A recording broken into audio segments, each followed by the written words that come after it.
Hey guys, I'm the NFL Addict, and today I will be making my predictions for the Cleveland Browns record in 2021. So if you're watching this in 2022, 2023, isn't the video for you.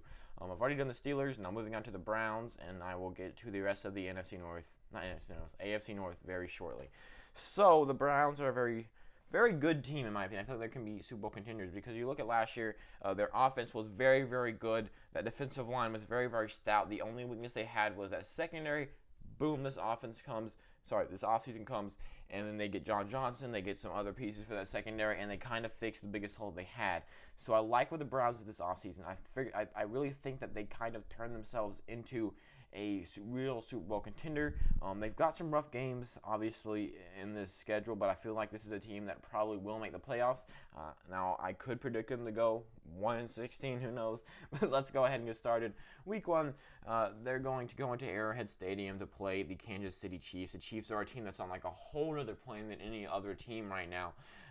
The biggest hole they had last year was their offensive line. Boom, that's what they focused their whole offseason on this year, and then they basically fixed it. They got themselves a whole new offensive line, and obviously it's not perfect. Their offensive line still isn't the best in the league. It's probably not even top 10, but it definitely is a lot better. And I feel like they can probably beat the Browns. I'm not going to have Cleveland win against the Chiefs. So they start off their season 0-1. However, I feel like they will put up a fight against the Chiefs. I don't think it'll be a blowout. But then they have a couple of games here. Houston goes into Cleveland. I'm pretty sure that Deshaun Watson's just going to settle his lawsuits outside of court, and I'm pretty sure Deshaun Watson will be in this game. However, nobody else will be. They don't really have all that many weapons. They didn't do much during this offseason except for get rid of all their weapons. Will Fuller and J.J. Watt are no longer in Houston, and then they didn't have that many draft picks, and they spent their first one on a backup quarterback. So Cleveland is going to get a pretty good win here.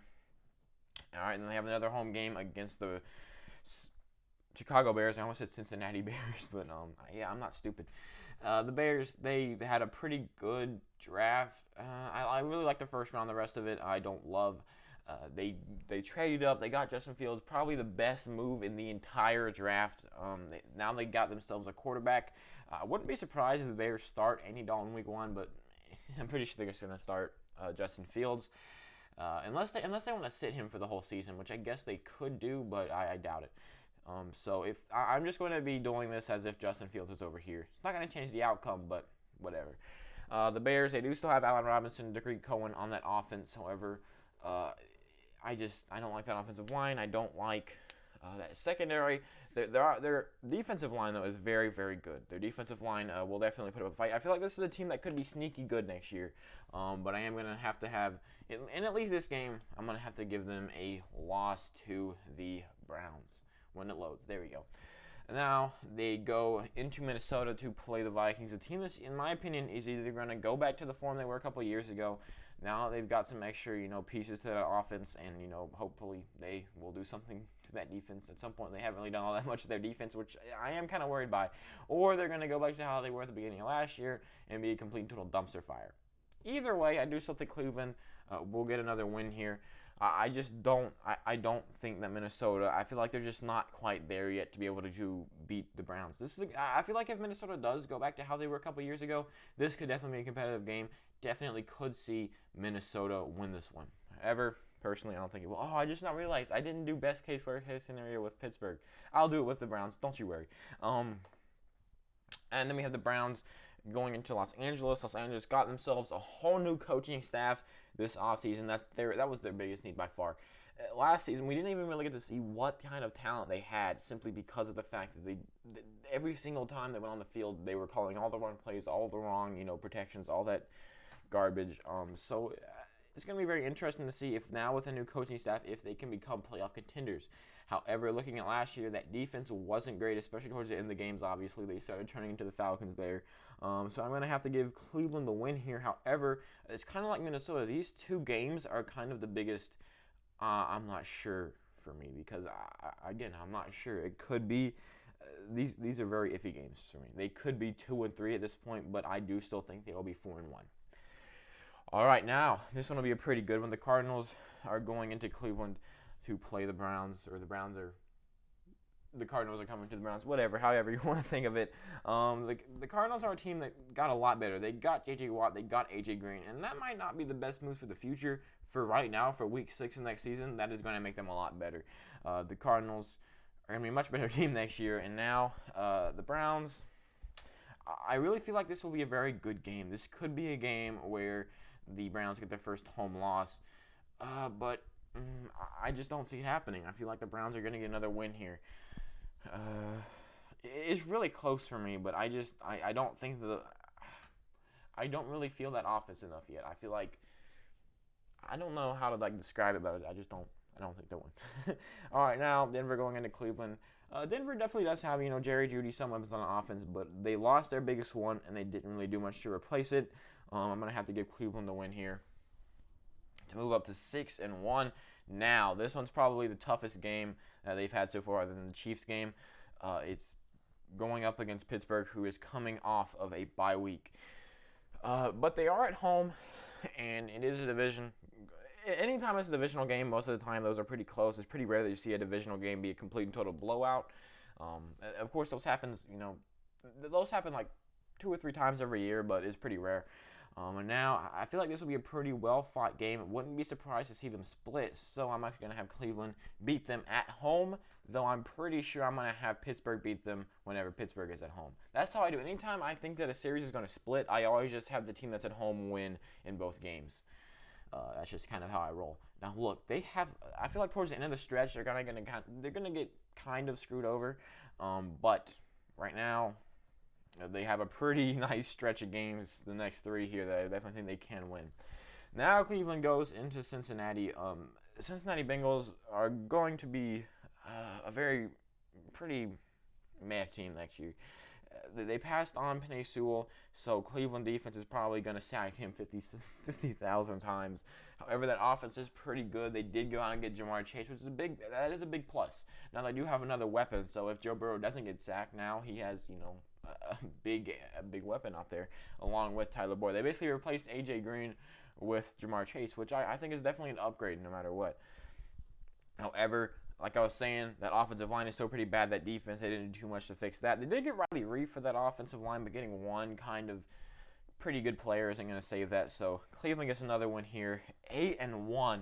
Now they're getting pumped up. Browns fans everywhere are freaking out. Then they go into New England. New England, what a weird team.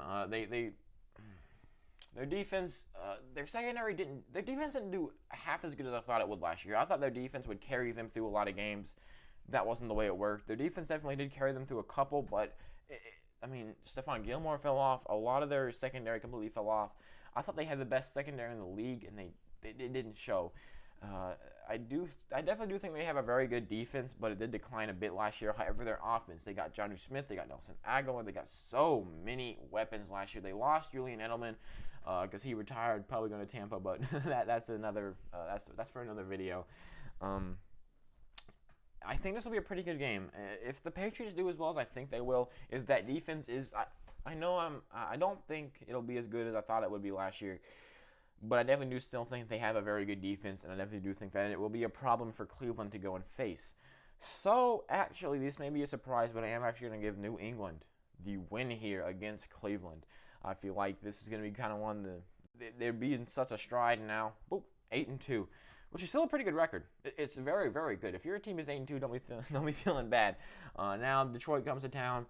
They got Penei Sewell, which is a big plus. However, I feel like Jared Goff is a downgrade to Matthew Stafford. They got the majority of the picks, but still, I'm going to have to give this one to Cleveland to bump them to 9-2.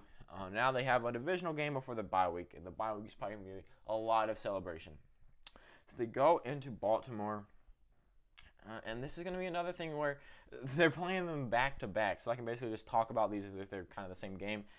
This is another situation where I can't see one team sweeping the other. I can't see Baltimore sweeping Cleveland. However, I also can't see Cleveland sweeping Baltimore.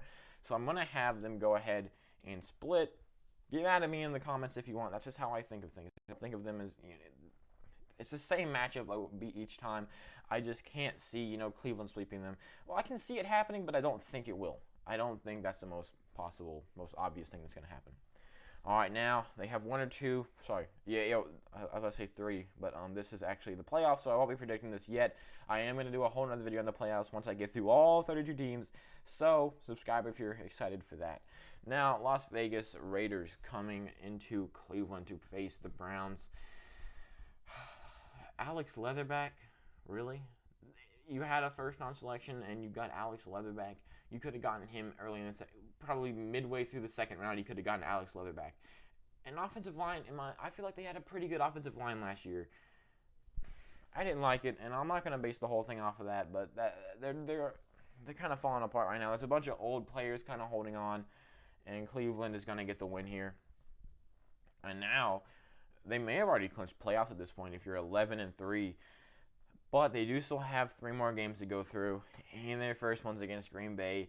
This is going to be a good one. This is going to be a hard-fought game, I feel like. But I am assuming that all this Aaron Rodgers stuff is just rumors, or not rumors, but I feel like nothing's really going to come of it. I don't think he's going to hold out. I definitely don't think he's going to retire. I think he just really wants out of there.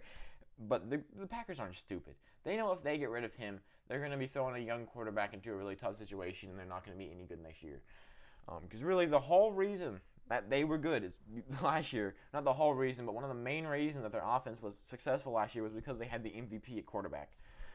So I am going to have to give Green Bay the win here just simply because of how amazing that offense is. Their defense is a little iffy, and I feel like Cleveland could take advantage of that and win and bump up to 12-3. But I feel like right now they'll lose, bump down to 11-4. So yeah, then I have 2 games left, and like I said, I'm going to have them split the series. So Pittsburgh is going to win in Week 17. However, I definitely can't see them sweeping Cincinnati, and they will get another win to have a winning record in the division at 4-2. So now they end the season at 12-5. They are above their division rivals, the Pittsburgh Steelers. And now, for all I know, Cincinnati will win every single other game that I predicted. So yeah, actually, they ended up having a pretty easy schedule. They had some, obviously Baltimore and Pittsburgh, any divisional game is going to be a rough one. But other than that, you look at the rest of their schedule, the Browns are kind of getting a cakewalk here. They have a pretty easy schedule. So now I'm going to go ahead and I'm going to do worst case scenario. This is the absolute worst case scenario. These are all the games that I was iffy on. I'm going to have them lose. All right, so Minnesota and the Chargers, I'm just not sure about these. So I'm just going to, worst case scenario is, for them at least, is that these 2 teams play really well and they lose to them. Also the Cardinals, so they're off to a pretty rough start here at 2-4. And then I could see Pittsburgh sweeping them. I could also see Baltimore sweeping them. So I feel like the worst case scenario, if everything falls apart, if they lose all the close games, I feel like that they will go 7-10. However, now, for all you Cleveland fans out there, we get to talk about best case scenario, which is if they win all the games that I was iffy on. So 12-5 again. And really, all that's going to amount to is these 2 being wins for them, because I can't see them beating, and this game against New England. So their best case scenario, if they have the best season I think is possible for them, they win 15-2 with their only 2 losses being to the Kansas City Chiefs and the Green Bay Packers. All right, so I feel like their range is from 7-10 to 15-2. And with most of these teams, you're going to see a pretty big range, unless it's like a really, really terrible team, and it's like from 2-15 to 3-14. But anyways, back to 12-5. Thank you so much for watching this video. I will be doing the Baltimore Ravens next and the Cincinnati Bengals, and moving down the AFC, going to the NFC, doing the playoffs, taking a day off, and then doing it all over again. And I will continue that cycle until the season starts, because I love doing predictions. That's my favorite part of the whole year, is when we're all going around, and once the schedule gets released, that's my favorite part of the whole offseason, at least. I'd rather watch an NFL game than predict what's going to happen. But thank you so much for watching. Please subscribe if you liked. Please like if you liked also. Thank you so much for watching, and I hope to see you in